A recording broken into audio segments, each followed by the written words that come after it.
Are you in that position right now where it seems as if what God is saying or what God has said is different from what is going on in your life?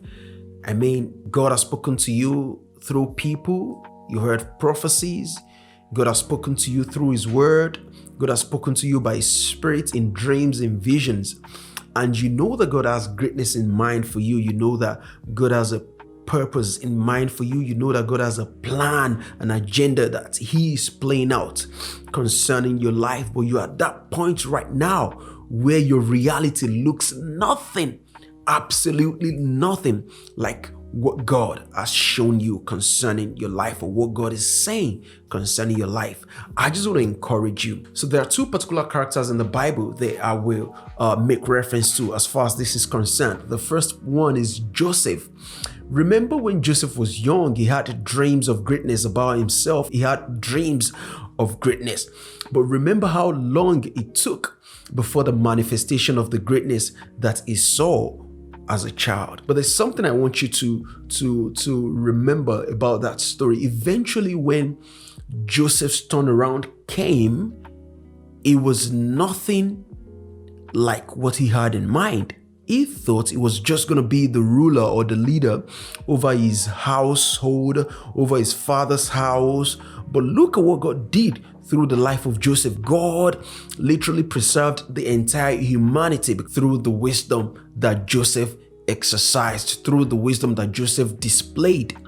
And you know, you would want to think, maybe, why did he have to take that long? Why did he have to be that, long before the dream eventually manifested? But the wait is eventually worth it, because eventually what God did through Joseph was far beyond what he expected. God has a purpose for you. God has a plan in mind. God has an agenda for you. God has an agenda for you, and it's way bigger, massive, more eternal in gravity than what you can ever think or even imagine.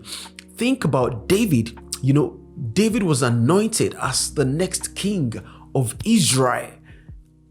I mean, Samuel poured oil. He was anointed to be the king. It wasn't as if it was just told that you're going to be the next king of Israel. It wasn't just seeing visions and seeing dreams, or maybe God prophesying through Samuel.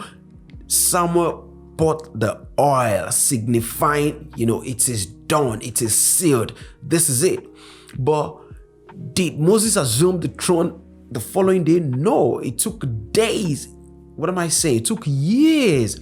The journey was tedious. The journey was exhausting. But eventually David got to the throne. And note that eventually when David got to the throne, the gravity of the purpose of God upon David's life is far more than just being the king. God eventually cut an eternal covenant with David, and when you look at that compared to what David had to go through, you surely want to agree with me that the wait was worth it. The little afflictions, the small potatoes that we go through right now are nothing to be compared with what God has in mind for us. So maybe you're at that point right now and you're thinking, man, God has spoken good concerning me. I've seen it in dreams, in visions. It's been prophesied. God has spoken. And your reality right now is totally different from what God has said concerning you. I just want to encourage you. Don't worry, God is not in a hurry. God is preparing something that is bigger than your imagination. So just hang in there. At the end of the day, the wait is going to be worth it.